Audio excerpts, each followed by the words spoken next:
അപ്പം മരിച്ചത് ഒരു നെഗറ്റീവ് കാര്യമാണല്ലേ, അപ്പം മരിച്ചത്. പിന്നെ എന്താണ് അതിലൂടെ ഉണ്ടായ ഇമ്പാക്റ്റ്? എന്താ എൻ്റെ അപ്പൻ്റെ മരണത്തിലൂടെ ഉണ്ടായ ഇമ്പാക്റ്റ് എന്താണ്? എൻ്റെ കോൺഫിഡൻസ് തകർന്നു പോയി. നിൻ്റെ അപ്പൻ മരിച്ചാലും നിൻ്റെ കോൺഫിഡൻസ് തകർന്നാലും തകരാത്ത ഒരു ആളാണ് ക്രിസ്തു. കൈയടിക്കട്ടെ, ശ്രദ്ധിക്കട്ടെ. അപ്പം ഇങ്ങനെ ഒരു സിറ്റുവേഷനിലാണ് ഞാൻ സെമിനാരി തന്നെത്താൻ വന്ന് ചേർന്നത്. അത് കാരണം എനിക്ക് എപ്പോഴും പേടിയുണ്ടാവും. എന്താ കാര്യം? നമ്മൾക്ക് ഒരു സപ്പോർട്ടീവായിട്ട് വീട്ടിലാരുമില്ല, ഗൈഡ് ചെയ്യാൻ പറ്റിയ ആളില്ല. അപ്പം അങ്ങനെ ഒരു സിറ്റുവേഷനിൽ വരുമ്പോൾ നമ്മുടെ സ്വകാര്യതയില്ലേ, സ്വകാര്യതയ്ക്ക് സെക്യൂരിറ്റി ഇല്ല. നിൻ്റെ സ്വകാര്യതയ്ക്ക് സെക്യൂരിറ്റി ഇല്ലാത്തൊരു കാലമുണ്ടാവും. നിൻ്റെ സ്വകാര്യമായ എല്ലാ മനുഷ്യരും ജീവിക്കണത് എങ്ങനെയാണ്? അവൻ്റെ സ്വകാര്യ ലൈഫിനൊരു സുരക്ഷിതത്വം വ്യക്തികളായിട്ടോ സ്ഥാപനമോ സംവിധാനമോ കൊടുക്കുന്നുണ്ടാവും. ഇതില്ലാതിരുന്ന കാരണം എനിക്കാകപ്പാടെ ഉണ്ടായിരുന്ന സെക്യൂരിറ്റി, എൻ്റെ സ്വകാര്യ സെക്യൂരിറ്റി എൻ്റെ വിശ്വാസം മാത്രമാണ്. എൻ്റെ കുടുംബത്തിൽ നിന്ന് എനിക്ക് തന്ന വിശ്വാസം. ഞാൻ എപ്പോഴും സഭയുടെ പഠനം കൊണ്ട് ഫൈറ്റിംഗ് ഉള്ള ആളാണ്. എന്ന് വെച്ച് കഴിഞ്ഞാൽ കുടുംബമാണ് സഭ എന്ന് വിശ്വസിക്കുന്ന ഒരാളാണ് ഞാൻ. കാരണം കുടുംബത്തിൽ നിന്ന് കിട്ടാത്ത ഒന്നും ഇന്നും എൻ്റെ ജീവിതത്തിലില്ല. സെമിനാരി വന്നപ്പോൾ കിട്ടിയതെന്നൊക്കെ പറഞ്ഞത് ഇതിനെ അതിൻ്റെ ആശയങ്ങളെ കുറച്ചുകൂടി റീസണബിളാക്കാൻ വേണ്ടി അവർ കുറച്ച് ബുദ്ധിമുട്ടിയെന്നും സത്യമാണ്. പക്ഷേ ഞാൻ അനുഭവത്തിൽ വിശ്വസിച്ച് വന്നത്, എൻ്റെ അപ്പം 12 മണി പട്ടാപ്പകലൊക്കെ ഈ വീട്ടിലെ പറമ്പിലൊക്കെ ജോലി ചെയ്തു വന്നിട്ട് അപ്പം കണ്ണീരിട്ട് 12 തിരികെ കത്തിച്ച് അപ്പം കൈവിരിച്ചൊക്കെ ഈശോയുടെ മുമ്പിൽ നിൽക്കണം ഞാൻ കണ്ടിട്ടുണ്ട്. അപ്പം അപ്പം തന്നെയാണ് ബൈബിള്, അപ്പം തന്നെയാണ് വേദപാഠപുസ്തകം. അപ്പനെയും അമ്മയേക്കാൾ വലിയ മതപുസ്തകങ്ങളില്ല. അതുകൊണ്ട് അപ്പനും അമ്മയും എപ്പോഴും ഓർക്കുക, നിങ്ങളുടെ മക്കളുടെ മുമ്പിൽ നിങ്ങളാണ് ദൈവത്തിൻ്റെ വിശുദ്ധ വേദപുസ്തകം. സുരിക്കട്ടെ.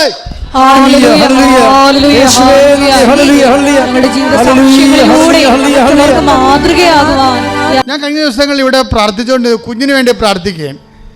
ആ കുഞ്ഞിന് എന്തോ ചെവി കേൾക്കാൻ പാടില്ല.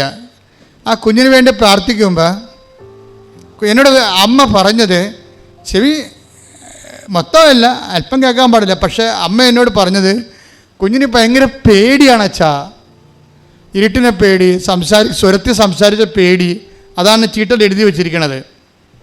അപ്പോൾ ഞാൻ പ്രാർത്ഥിച്ചുകൊണ്ടിരിക്കുന്ന സമയത്ത് ഞാൻ പ്രാർത്ഥന ഇടയ്ക്ക് നിർത്തി. ഞാൻ പറഞ്ഞു, തള്ളേ, അത് നിങ്ങളുടെ നിലവിളി നിർത്ത്. നിങ്ങൾ ആരാണ്? നിങ്ങൾക്ക് ഒരു അമ്മയാകാനുള്ള യാതൊരു യോഗ്യതയുമില്ല.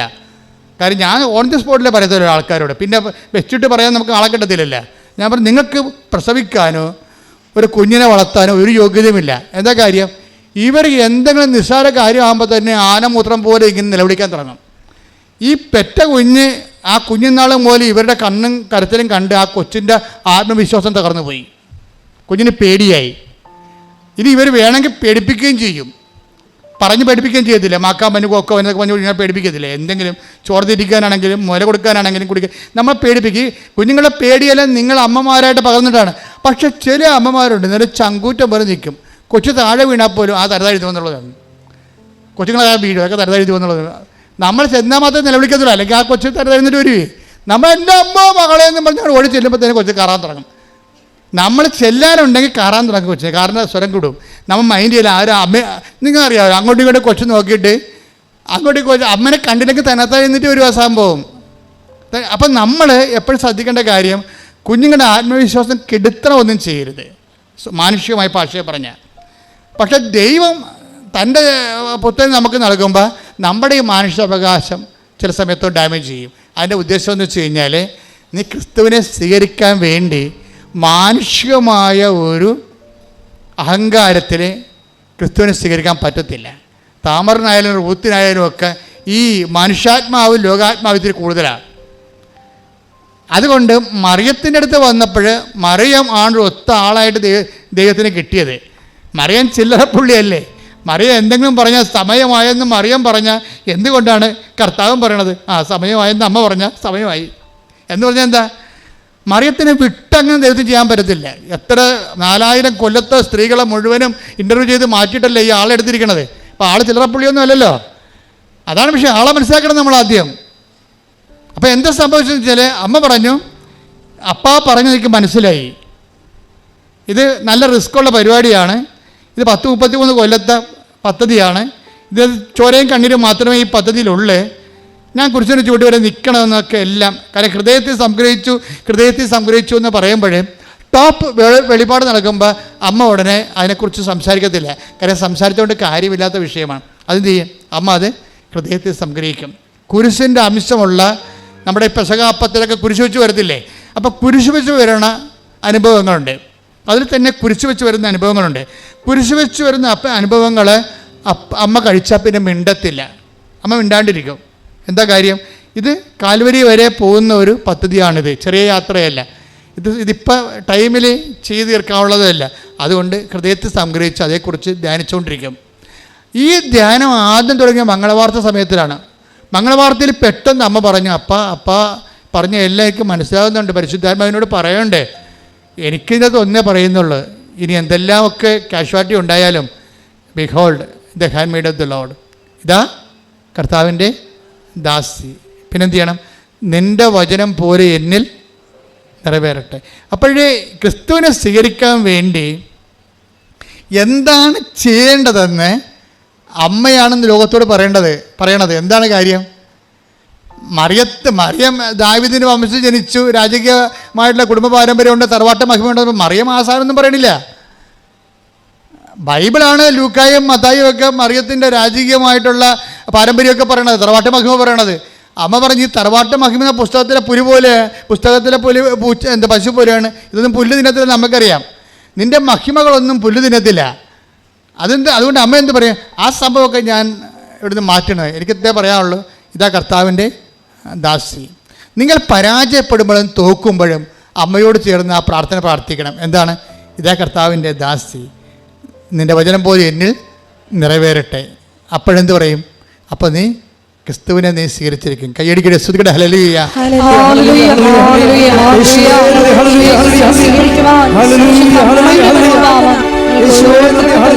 പരിശുദ്ധ പരമദിവ്യകാരുണ്യത്തിന് ഡോക്ടർ അള്ളിൻ ആ സാക്ഷ്യത്തിലെ കൂടെ പറയുന്നൊരു കാര്യമുണ്ട്. അതെന്ന് എല്ലാം പറഞ്ഞു തീർന്നിട്ട് ഞാൻ സാക്ഷ്യത്തിൻ്റെ ഓരോ ഭാഗങ്ങൾ ഈശോ തരണമനുസരിച്ചിട്ട് ഞാൻ നിങ്ങളോട് ഷെയർ ചെയ്യാം. ഇവർ അവസാനം പറയുന്ന ഭാഗമാണ് ഇപ്പം എൻ്റെ മനസ്സിൽ വരുന്നത്. ഇവർ പറഞ്ഞത് എല്ലാം പറഞ്ഞു കഴിഞ്ഞിട്ട് ഇവർ പറയും, നിങ്ങൾക്ക് ഇതൊരു സാക്ഷ്യമാകാം, പക്ഷേ എനിക്കിതൊരു ജീവിതമാണ്. എന്ത് രസം കേൾക്കാൻ. അപ്പോൾ എന്ത് ചിന്തിച്ചാൽ അവർ പറയണത്?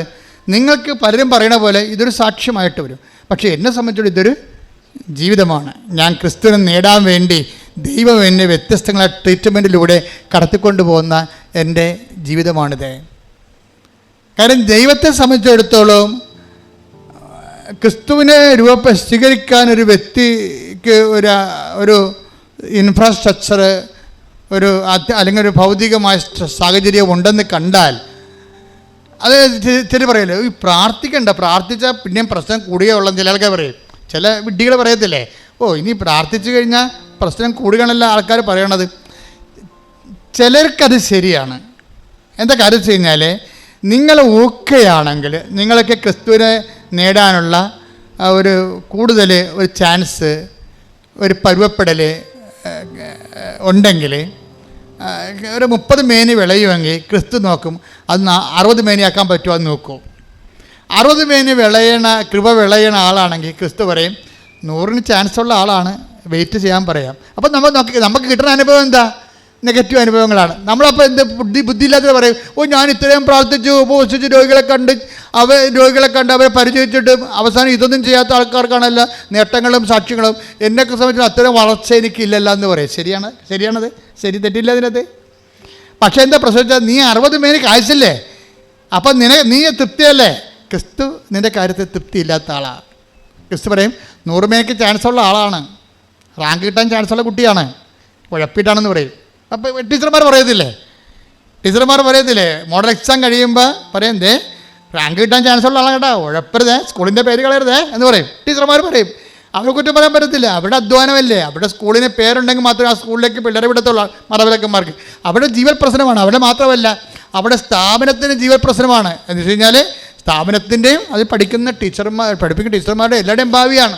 അതുകൊണ്ട് കുഞ്ഞുങ്ങൾ നിലവാരത്തിൽ നിർത്തുക എന്നുള്ളത് പ്രധാനപ്പെട്ട കാര്യം തന്നെയാണ്. പക്ഷെ അതുപോലെ തന്നെ ദൈവത്തെ സംബന്ധിച്ചിടത്തോളം നിനക്ക് സാധാരണ ലേഡീസിനോടും സാധാരണ പുരുഷന്മാരോടും ചെയ്യുന്നതിനേക്കാൾ കുറച്ചുകൂടി നെഗറ്റീവായിട്ട് നീതിയില്ലാതെ ദൈവം നിന്നോട് ചെയ്തെന്ന് വിചാരിച്ചോ? നീതിയില്ലാതെ ദൈവം നിന്നോട് ചെയ്തെന്ന് വിചാരിച്ചോ? എന്നിട്ടും നീ ഒരു വാക്കും മിണ്ടണില്ല. അത് ദൈവമല്ലേ, ദൈവത്തിന് ഇഷ്ടപോലെ ചെയ്യത്തില്ല, ദൈവം കൈവിട്ട് കളയത്തില്ല, അതൊക്കെ ദൈവമല്ലേ. ഞാനെന്തിനാ അതൊക്കെ പറയണത്? കർത്താൻ ഇഷ്ടപോലെ. അപ്പോഴേ ദൈവത്തിന് മനസ്സിലാവും ഇത് 30 മേനിയാണല്ലോ ഈ സംഭവം, ഇതിനെ 60 മേനിയാക്കാൻ ചാൻസ് ഉണ്ടല്ലോ എന്ന് പറയും. കാര്യം ഭൗതിക വിഷയങ്ങൾ വെച്ചുകൊണ്ട് ദൈവത്തെ അളക്കാതിരിക്കുകയും പരാജയങ്ങളെ ദൈവത്തിൻ്റെ നാമത്തിൽ ആശ്രയിച്ചുകൊണ്ട് അപ്പോഴും വിശ്വാസത്തെ മുൻതൂക്കം കൊടുത്തുകൊണ്ട് ദൈവത്തെ മഹത്വപ്പെടുത്തി ജീവിക്കുമ്പോൾ അവർക്ക് പിന്നെയും ക്ലേശങ്ങളുണ്ടാവും. അത് തീർച്ചയായിട്ടും ഉണ്ടാവും. എടാ, എനിക്ക് ഈ ശരീരത്തിൽ 4-5 രോഗങ്ങളുണ്ട്, നിങ്ങൾക്കറിയാമല്ലോ. അപ്പോൾ അങ്ങനെ വരുമ്പോൾ എന്തുകൊണ്ടാണ് നിങ്ങൾ പ്രാർത്ഥിക്കുമ്പോൾ പെട്ടെന്ന് നിങ്ങൾ കേൾക്കും. പക്ഷേ ഞാൻ പ്രാർത്ഥിച്ച അപ്പോൾ തന്നെ അമ്മ 2 പഞ്ഞെടുത്ത് അമ്മ 2 ചെവിയിലും വെച്ചോണ്ടിരിക്കും. എല്ലാം പറഞ്ഞാൽ എന്ന് ചോദിക്കും, മിണ്ടത്തില്ല. ഞാൻ ഈ അഭ്യാസം എനിക്ക് നേരത്തെ അറിയാവുന്ന കാരണം ഞാൻ അങ്ങനെ പറയാറില്ല. ഞാൻ ശുശ്രൂഷ മര്യാദ കൊണ്ടുപോയി ഉള്ള ശക്തി തന്നാൽ മതി, വേറെ പ്രശ്നങ്ങളൊന്നും ഇല്ലെന്ന് പറയും. കാര്യം എന്താ? ആളെ ഞാൻ നേരെ കണ്ടതാണ്, എനിക്കറിയാം ഈ ജീവിതം പുച്ചുക്കും ചൂണ്ടാൻ പോകണമെന്ന്.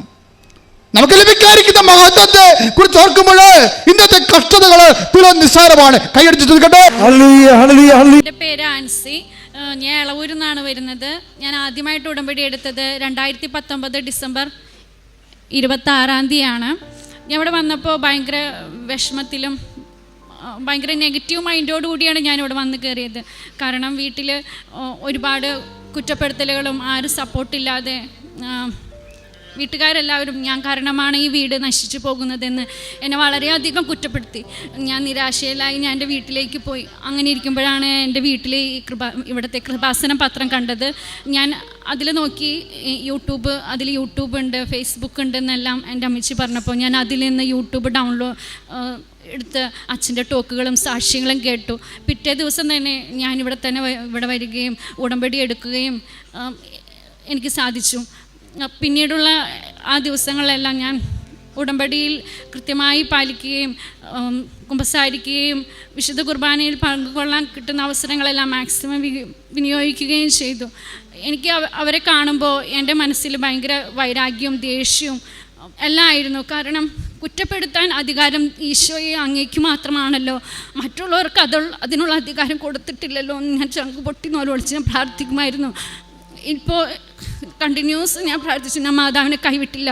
മാതാവെ എനിക്ക് വേണം, മാതാവിനെ ഈശോയെ എനിക്ക് വേണം, ഞാൻ വിടില്ല. ഞാൻ കണ്ടിന്യൂസ് പ്രാർത്ഥിച്ചുകൊണ്ടിരുന്നു. ഇപ്പോൾ എനിക്ക് അവർക്ക് വേണ്ടി പ്രാർത്ഥിക്കാനും എൻ്റെ പ്രാർത്ഥനകൾ മറ്റുള്ളവർക്ക് വേണ്ടി നിയോഗം വെച്ച് പ്രാർത്ഥിക്കാനും എന്നെ വേദനിപ്പിച്ചവർക്ക് വേണ്ടി ഞാൻ ഒരു നന്മ നിറഞ്ഞ മറിയമേയും ഒരു ത്രിത്വസ്തുതി ഞാൻ എല്ലാ ദിവസവും രാത്രി ചെല്ലുമായിരുന്നു.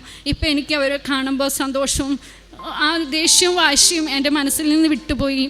രണ്ടാമത്തെ സാക്ഷ്യം, എൻ്റെ അനിയൻ്റെ കല്യാണമായിരുന്നു. 33 വയസ്സുണ്ടായിരുന്നു. അവൻ ദുബായിൽ നിന്ന് ലീവിന് വന്നപ്പോൾ അവൻ്റെ ലീവ് കഴിയാറായി, അവൻ പോകാറായി. അവൻ നോർമൽ അല്ലാതായി. അവൻ എന്തൊക്കെയോ പറയുന്നു, വീട്ടിലോ ഒച്ചപ്പാടും ബഹളം ഉണ്ടാക്കുന്നു. ഞാൻ ഉടമ്പടിയിൽ അച്ഛൻ്റെ ധ്യാനത്തിന് നിയോഗം വെച്ച് സമർപ്പിച്ച് പ്രാർത്ഥിച്ചുകൊണ്ടിരിക്കുന്ന സമയത്ത് തന്നെ എൻ്റെ ചെവിട്ടിൽ വന്ന് ഒരു സ്വരത്തിൽ ഞാൻ പയ്യെ ഒന്ന് മയങ്ങിപ്പോയി. അപ്പോൾ എൻ്റെ ചെവിട്ടിൽ പറഞ്ഞു, ഇന്ന് ലേറ്റ്. ഞാൻ പ്രാർത്ഥിച്ചിരുന്നു, മാതാവേ ഒരുപാട് കേസുകളൊന്നും പോയി കാണാൻ ഞങ്ങളുടെ കയ്യിൽ കാശില്ല, വാടകയ്ക്ക് കാർ എടുക്കണം, ദൂരെ യാത്രയ്ക്ക് പോകണം, അതൊന്നും പറ്റത്തില്ല അമ്മേ എന്ന് ഞാൻ പ്രാർത്ഥിച്ചു. എനിക്കൊരു അടയാളം വേണം അമ്മേ, അനിയന് ഏത് കല്യാണമാണ് വരേണ്ടത് എന്ന് മനസ്സിലാക്കി തരണേ, തിരിച്ചറിയണേ അമ്മേന്ന്. ധ്യാനം കൂടിക്കൊണ്ടിരിക്കുമ്പോൾ തന്നെ എൻ്റെ ചെവിട്ടിൽ വന്ന് സംസാരിച്ചു. ഒരു സ്വരം എൻ്റെ ചെവിട്ടിൽ വന്ന് പറഞ്ഞു, ഇന്ന് രാത്രി കുറച്ച് ലേറ്റായിട്ട് ഒരാലോചന വരും, അത് നടക്കുമോ എന്ന് പറഞ്ഞു. ഞാൻ അന്ന് എൻ്റെ വീട്ടിൽ എൻ്റെ അമ്മച്ചീനെ വിളിച്ചില്ല. പിറ്റേ ദിവസം ഞാൻ എൻ്റെ അമ്മച്ചീനെ വിളിച്ചു. വല്ല കോളും വന്നോ ചോദിച്ചപ്പോൾ പറഞ്ഞു, 8:30 കഴിഞ്ഞപ്പോൾ ഒരാലോചന വന്നു, അവരിങ്ങോട്ട് വിളിച്ച് ചോദിച്ചതാണെന്ന് പറഞ്ഞു. ഇന്ന് ആ കല്യാണം കഴിഞ്ഞ് അവർ സുഖമായിട്ട് ജീവിക്കുന്നു. ഞാൻ ഒട്ടും പ്രതീക്ഷിച്ചില്ല ഇങ്ങനെ ഒരു അനുഗ്രഹം, ഇങ്ങനെ ഒരു അടയാളം, അത് ഒട്ടും പ്രതീക്ഷിക്കാതെ തന്നെ എനിക്ക് ലഭിക്കുമെന്ന്. മാതാവിന് ഈ അനുഗ്രഹത്തിന് ഒരുപാട് നന്ദി പറയുന്നു. മൂന്നാമത്തെ സാക്ഷ്യം, എൻ്റെ ഹസ്ബൻഡിന് പുറത്ത് ജോലിക്ക് പോകാൻ വലിയ ആഗ്രഹമായിരുന്നു, പുറത്ത് പോയി ജോലി ചെയ്യണമെന്നുള്ളത്. ഹസ്ബൻഡിന് 40 വയസ്സായതുകൊണ്ട് IELTS സ്കോർ കൂടുതൽ വേണം. അപ്പോൾ ഞാനൊരു നേഴ്സാണ്, എന്നെ നിർബന്ധിച്ചു. ഞാൻ പറഞ്ഞു ഞാൻ എഴുതില്ല, എനിക്കത് ആലോചിക്കാനുള്ള ഇതുപോലും ഇല്ല. ഞാൻ 2012 നേഴ്സിംഗ് കഴിഞ്ഞതാണ്. എല്ലാവരും എന്നെ നിർബന്ധിച്ചു, ഞാൻ എഴുതില്ല, എനിക്കത് ആലോചിക്കാനേ വയ്യ എങ്കിലും ഞാൻ ഉടമ്പടിയിൽ വെച്ചത് എൻ്റെ ഹസ്ബൻഡ് IELTS എക്സാം എഴുതാൻ വേണ്ടിയിട്ടായിരുന്നു. പക്ഷേ എന്താണെന്നറിയത്തില്ല, ഞാൻ ഉടമ്പടി കഴിഞ്ഞ് വീടെത്തിയപ്പോൾ IELTS എന്താണെന്ന് ഞാൻ അറിയാതെ പഠിക്കാൻ തുടങ്ങി. ആദ്യമായിട്ട് 2 വർഷം മുമ്പാണ് ഞാൻ IELTS എന്താണെന്ന് അറിഞ്ഞത്. ഞാൻ മാതാവിനോട് പ്രാർത്ഥിച്ചു, മാതാവേ, ഞാൻ നിയോഗം വെച്ചത് എൻ്റെ ഹസ്ബൻഡ് എഴുതാൻ വേണ്ടിയിട്ടാണ്, പക്ഷേ ഞാനാണ് ഇവിടെ വന്ന് ഞാനാണ് എഴുതാൻ പോകുന്നത് എന്നറിഞ്ഞപ്പോൾ തന്നെ ഞാൻ മാതാവിനെ കൂട്ടുപിടിച്ചു. ഞാൻ വിട്ടില്ല, മാതാവേ എനിക്ക് ശക്തി തരണേ. അങ്ങനെ ഞാൻ ക്ലാസ്സിന് പോകാൻ എനിക്ക് മടിയായിരുന്നു. എനിക്ക് 35 വയസ്സുണ്ടായിരുന്നു. ഞാൻ ക്ലാസ്സിന് അറ്റൻഡ് ചെയ്യാൻ ചെല്ലുമ്പോൾ ഇപ്പം ചെറിയ കുട്ടികളാണ് ക്ലാസ്സിലില്ല ഇരിക്കുന്നത്, കോച്ചിങ് ക്ലാസ്സിലിരിക്കുന്നത്. ഒരു സെൻറ്റൻസ് പോലും അറിയത്തില്ല എനിക്ക്. എങ്കിലും ഞാൻ മാതാവിനെ വിട്ടില്ല, പ്രാർത്ഥിച്ചു, ഉടമ്പടി കൃത്യമായി പാലിച്ചു. എക്സാമിന് ഡേറ്റ് എടുത്തു. ഡേറ്റ് എടുക്കുന്നതിന് മുമ്പേ ഞാൻ കുമ്പസാരിച്ച് ഒരുങ്ങി എനിക്ക് ആശ്രമം പിടിച്ചിട്ട് ഞാൻ അടുത്തുള്ള പള്ളിയിൽ കുമ്പസാരിക്കാൻ പോയി. മാതാവേ, എനിക്ക് പേടിയാവുന്നു, കാശ് കൊടുക്കാൻ എനിക്ക് പേടിയാവുന്നു എക്സാമിന്. കുമ്പസാരക്കൂട്ടത്തിൽ ഇരിക്കുന്നത് ജോസഫ് അച്ഛനായിരിക്കണേ, എന്തെങ്കിലും ഒരു ധൈര്യം എനിക്ക് തരണേ എന്ന് ഞാൻ പ്രാർത്ഥിച്ചു. കുമ്പസാരം കഴിഞ്ഞപ്പോൾ അച്ഛൻ എൻ്റെ അടുത്ത് ചോദിച്ചു, അച്ഛനെ എനിക്ക് അറിയത്തില്ല, അച്ഛൻ എൻ്റെ അടുത്ത് ചോദിച്ചു, മോൾ എന്തിനാ ടെൻഷൻ അടിക്കുന്നത്, മോൾക്ക് എന്താ വിഷമം എന്ന് ചോദിച്ചു. അച്ഛൻ എനിക്ക് IELTS എക്സാം പേടിയാണ്, ഡേറ്റ് എടുക്കാൻ പേടിയാകുന്നു. അപ്പോൾ അച്ഛൻ പറഞ്ഞു, മോളെ വെച്ച കാലം പിറകോട്ട് വെക്കരുത്, മുന്നോട്ട് പോവുക, ധൈര്യമായിരിക്കുക. അച്ഛനെ പറഞ്ഞപ്പോൾ തന്നെ എനിക്ക് ധൈര്യമായി. അതെന്നോട് മാതാവ് പറഞ്ഞതാണ് അച്ഛനിലൂടെ എന്ന് ഞാൻ പൂർണ്ണമായി വിശ്വസിച്ചു. അങ്ങനെ എക്സാം എടുത്തു, ഡേറ്റ് എടുത്തു. മാതാവിനോട് ഞാൻ പ്രാർത്ഥിച്ച സ്കോർ തന്നെ എനിക്ക് മാതാവ് നൽകി. ലാസ്റ്റ് IELTS ഇൻ്റർവ്യൂ അറ്റൻഡ് ചെയ്യാനായിട്ട് ഇംഗ്ലീഷ് അറിയത്തില്ല, ഓപ്പൺ ഇൻ്റർവ്യൂ ആയിരുന്നു. 4 ഇൻ്റർവ്യൂ ഫെയിലായി. 4 ഇൻ്റർവ്യൂ അറ്റൻഡ് ചെയ്തിട്ടും കിട്ടാതെ ആയപ്പോൾ ദൈവമേ, ഞാൻ എന്ത് ചെയ്യും? എനിക്ക് അവർ ചോദിക്കുന്ന ക്വസ്റ്റ്യൻ മനസ്സിലാവുന്നില്ല, അവരോട് സംസാരിക്കാൻ എനിക്ക് കിട്ടുന്നില്ല. വീണ്ടും ഞാനിവിടെ വന്നു, മാതാവേ കൈവിടരുതേ. ഞാൻ ഉടമ്പടി എടുത്തു ഞാൻ അച്ഛനെ കാണാൻ ടോക്കൺ എടുത്തു. അച്ഛൻ എൻ്റെ അടുത്തുനിന്ന് മെസ്സേജ് വാങ്ങാൻ ഞാൻ വന്നു. അച്ഛൻ്റെ അടുത്ത് പറഞ്ഞു, നിൻ്റെ നിയോഗം എന്താണെന്ന് ചോദിച്ചു. ഞാൻ പറഞ്ഞു, അച്ഛൻ എനിക്ക് ഇൻ്റർവ്യൂ ഒന്നും പറയാൻ കിട്ടുന്നില്ല, ഇംഗ്ലീഷൊന്നും കിട്ടുന്നില്ല. അച്ഛൻ പറഞ്ഞു, ആ നിയോഗം ഞാൻ വെച്ചു. പിന്നെ ഞാനും എൻ്റെ കുടുംബവും ഒന്നിച്ച് കല്യാണം കഴിഞ്ഞിട്ട് ഇപ്പോൾ 10 വർഷമാകാൻ പോകുന്നു. ഞങ്ങളാകെ 1.5 വർഷം ഒന്നിച്ച് ജീവിച്ചിട്ടുള്ളൂ. ഹസ്ബൻഡ് പുറത്താണ് ജോലി. അപ്പോൾ ഞാൻ ആ നിയോഗം കൂടിയും അച്ഛൻ്റെ അടുത്ത് പറഞ്ഞു. അച്ഛൻ എനിക്ക് മാതാവിൻ്റെ കയ്യിൽ നിന്ന് മെസ്സേജ് തന്നു, 14 മാസമാണ് കാണിക്കുന്നത്, നീ ഉടമ്പടി ഒട്ടും ലംഘിക്കരുതെന്ന് പറഞ്ഞു. ഞാൻ കൃത്യമായി ഉടമ്പടി പാലിച്ചു. എനിക്ക് ഇൻ്റർവ്യൂ 4-ാം മാസം തന്നെ കിട്ടി. ഈ മാസം 19-ാം തീയതി എനിക്ക് ടിക്കറ്റ് എടുത്തു. UK പോകാനുള്ള അനുഗ്രഹം തന്നു. ഇതെൻ്റെ കഴിവ് കൊണ്ടല്ല, എനിക്കിത് മാതാവ് നൽകിയതാണ്. ഞാൻ വിടില്ല, ഞാൻ എത്ര വേദന വന്നാലും ഞാൻ വിടില്ല അമ്മേനെ, ഈശോയെ ഞാൻ വിടില്ല. ഞാൻ അമ്മയ്ക്കും ഈശോയ്ക്കും 1000 നന്ദി പറയുന്നു. ഈ അൾത്താരയിൽ നിൽക്കാന്നുള്ളത് എൻ്റെ ഒരു സ്വപ്നമായിരുന്നു. ഇത്രയും വലിയ അനുഗ്രഹം നൽകിയ അമ്മയ്ക്ക് നന്ദി പറയുന്നു. അടുത്ത സാക്ഷ്യം എന്ന് പറയുന്നത് എൻ്റെ ഹസ്ബൻഡിൻ്റെയും ഞങ്ങളുടെയും ഹസ്ബൻഡിൻ്റെ ചേട്ടൻ്റെയും വീട് ഒന്നിച്ചായിരുന്നു പെരക്കല്ലിട്ടത്. അപ്പോൾ ഒന്നിച്ച് തന്നെ വീട് വെഞ്ചിരിപ്പും നടത്തണമെന്നായിരുന്നു എൻ്റെ ആഗ്രഹം. ഞങ്ങൾക്കതിനുള്ള സാമ്പത്തികത ഒന്നും ഉണ്ടായിരുന്നില്ല. എങ്കിലും മാതാവിനോട് ഞാൻ പ്രാർത്ഥിച്ചു, മാതാവേ ലോണൊന്നും വാങ്ങാതെ പണി പൂർത്തിയാക്കുവാൻ അമ്മ ഞങ്ങളെ സഹായിക്കണേ. ഞാൻ ഇന്നും രാത്രിയും കൃത്യം 5 മണിക്ക് എണീക്കും, ഒരു കൊന്ത ഞാൻ ചെല്ലും. എന്നിട്ട് ഞാൻ 5:30 പ്രാർത്ഥനയും കഴിഞ്ഞിട്ടാണ് ജോലിക്ക് പോകത്തുള്ളൂ, കിച്ചണിലെ ജോലിക്ക് കയറത്തുള്ളൂ. വിടില്ല ഞാൻ മാതാവിനെ എന്നും പറഞ്ഞ് മുറുക്ക പിടിച്ചു.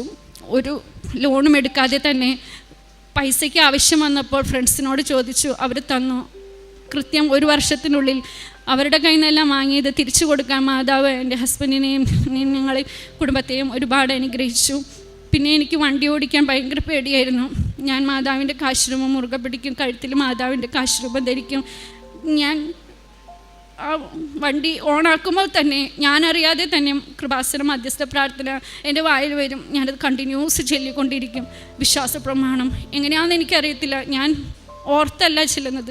എങ്കിലും എൻ്റെ മനസ്സിൽ ആ വണ്ടിയുടെ കീ ഓണാക്കുമ്പോൾ തന്നെ ഈ പ്രാർത്ഥന എൻ്റെ മനസ്സിൽ വരും. ഞാൻ ഓട്ടോമാറ്റിക്കായി ചൊല്ലിക്കൊണ്ടിരിക്കും. പിന്നെ ഞാൻ അച്ഛൻ്റെ ധ്യാനങ്ങളെല്ലാം കൂടാറുണ്ട്. അച്ഛൻ പറഞ്ഞിട്ടുണ്ട്, നിന്നിലാണ് നിൻ്റെ കുടുംബം രക്ഷ പ്രാപിക്കുന്നതെന്ന്. ഞാൻ പ്രാർത്ഥിക്കുമായിരുന്നു, മാതാവേ എന്നിലൂടെയാണ് എൻ്റെ കുടുംബം അനുഗ്രഹിക്കപ്പെടുന്നത്, എന്നിലൂടെയാണ് അമ്മയുടെ കൃപ വർഷിക്കുന്നത്. ഞാൻ എല്ലാ സാക്ഷികളും കാണുകയും ധ്യാനം കൂടുകയും ചെയ്തുകൊണ്ടിരുന്നു. ഇത്രയും അനുഗ്രഹം നൽകിയ അമ്മയ്ക്ക് 1000 നന്ദി പറയുന്നു.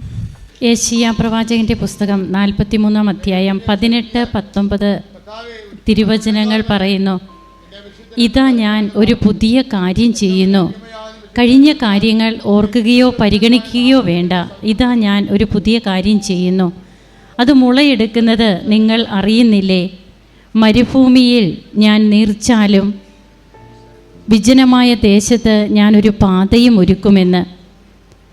തൻ്റെ ജീവിതത്തിൽ കഴിഞ്ഞ കാര്യങ്ങളൊക്കെ ഓർത്ത് ഒത്തിരിയേറെ നെഗറ്റീവ് എനർജി മാത്രം കൈമുതലായിട്ടുണ്ടായിരുന്ന ഒരവസരത്തിൽ ആ അവസ്ഥയിലാണ് കൃപാസന പത്രം ഈ മകൾക്ക് ലഭിക്കുന്നത്. നാം ഓരോരുത്തരും കൊടുക്കുന്ന കൃപാസന പത്രം അത് നാം പ്രാർത്ഥിച്ച് കൊടുക്കണം. പ്രാർത്ഥിച്ച് കൊടുക്കുമ്പോൾ വ്യക്തികൾ എങ്ങനെയാണ് അവരുടെ ജീവിതത്തിൽ അവർക്ക് പിന്നീട് മാറ്റങ്ങൾ വരിക, അവരുടെ ആ അവസ്ഥയിൽ നിന്ന് അവരെങ്ങനെയാണ് ഒന്ന് പിടിച്ച് കയറുന്നതെന്നാണ് ഓരോ അനുഭവ സാക്ഷ്യങ്ങളും ഇവിടെ പങ്കുവെക്കുമ്പോൾ നമുക്ക് മനസ്സിലാവുക. അങ്ങനെ അത് വായിച്ച് പിറ്റേ ദിവസം തന്നെ ആ മകൾ ഇവിടെ വരികയാണ്. ഇവിടെ വന്ന് ഉടമ്പടി എടുക്കുന്നു. ഉടമ്പടി എടുത്തതിന് ശേഷം തൻ്റെ ജീവിതത്തിൽ തന്നെ കുറ്റപ്പെടുത്തുന്നവർ, ഒറ്റപ്പെടുത്തിയവർ, ഇവരോടൊക്കെ മനസ്സാ ക്ഷമിക്കുവാൻ, അവർക്ക് വേണ്ടി പ്രാർത്ഥിക്കുവാൻ ഒരു വിശുദ്ധ കുമ്പസാരം തന്നെ നടത്തി തൻ്റെ ഉടമ്പടി ജീവിതം സ്റ്റാർട്ട് ചെയ്ത് അങ്ങനെ ഈ മകൾ മുമ്പോട്ട് പോകുമ്പോഴാണ് പിന്നീട് തൻ്റെ ജീവിതത്തിൽ അനിയൻ്റെ കല്യാണം 33 വയസ്സ് കഴിഞ്ഞു. സിസ്റ്റിനോട് പറഞ്ഞത് അവൻ്റെ കല്യാണം നടക്കാൻ അവിടെ കുറച്ച് ആളുകൾ തന്നെ പറയുമായിരുന്നു എന്നാണ്. നിൻ്റെ കല്യാണം ഞങ്ങൾ മുടക്കും, നിൻ്റെ കല്യാണം നടത്തില്ല, ഇങ്ങനെയൊക്കെ പറഞ്ഞ് അവനാകെ ടെൻഷനായി. അവൻ്റെ മാനസികമായിട്ട് തന്നെ അവനൊന്ന് തകർന്ന നിലയിൽ ആണോ? അടുത്തുള്ള ആൾക്കാരെല്ലാവരും അനിയനെ കുറ്റപ്പെടുത്തി നിൻ്റെ കല്യാണം ഞങ്ങൾ മുടക്കും, ഒരു രീതിയിൽ ഞങ്ങൾ കല്യാണം കഴിക്കാൻ സമ്മതിക്കില്ല. അപ്പോൾ അങ്ങനെ ഉള്ള അവസരത്തിൽ ഈ മകൾ ആദ്യമേ അനുജൻ്റെ കാര്യമാണ് വെക്കുന്നത്. അപ്പോൾ തന്നെ ഈ മകൾക്ക് എങ്ങനെയാണ് കൃപകൾ ലഭിച്ചതെന്ന് നാം കേട്ടു. പിന്നീട് IELTS അത് ചെറുപ്പം മുതലേ മലയാളം മീഡിയം പഠിച്ച മകളാണ്. പിന്നീട് താൻ പാസ്ഔട്ടായത് 2012. പിന്നീട് ജോലിക്ക് ഒന്നും പോയിട്ടില്ല, ഏകദേശം 10 വർഷത്തേക്ക് ഗ്യാപ്പ്. അപ്പോൾ ഇങ്ങനെയൊക്കെ ഉള്ളപ്പോൾ ഈ മകൾക്ക് തന്നെ വിശ്വസിക്കാൻ പറ്റുന്നില്ല. ഇനി എനിക്കിതൊന്നും സാധിക്കില്ല എന്നുള്ള അവസ്ഥയിൽ ഇവിടെ വന്ന് നിയോഗം വയ്ക്കുന്നത് ഹസ്ബൻഡ് IELTS എഴുതണമെന്നാണ്. ഹസ്ബൻഡിന് പുറത്ത് ജോലിയുണ്ടെന്നാണ് പറഞ്ഞത്. അപ്പോൾ ഹസ്ബൻഡ് IELTS എഴുതട്ടെ എന്നുള്ള രീതിയിൽ നിയോഗം വയ്ക്കുന്നു. എന്നാൽ അമ്മ ഇടപെട്ടത് എങ്ങനെയാണെന്ന് നമുക്ക് മനസ്സിലാകുന്നു. ഈ അനുഭവ സാക്ഷ്യം കേൾക്കുമ്പോൾ ഈ മകൾ തന്നെ IELTS എഴുതുവാനും ജയിക്കുവാനും ഇൻ്റർവ്യൂവിൻ്റെയൊക്കെ സമയത്ത് എന്തുമാത്രമാണ് ഇംഗ്ലീഷിൽ ഈ മകൾക്ക് ബുദ്ധിമുട്ട് നേരിടുന്നതെന്നും പിന്നീട് എങ്ങനെ അതൊക്കെ തരണം ചെയ്യുകയാണ്. അതുകൊണ്ടാണ് തിരുവചനം പറയുക, കഴിഞ്ഞ കാര്യങ്ങൾ നിങ്ങൾ ഓർക്കുകയോ പരിഗണിക്കുകയോ വേണ്ട, ഒരു പുതിയ കാര്യം.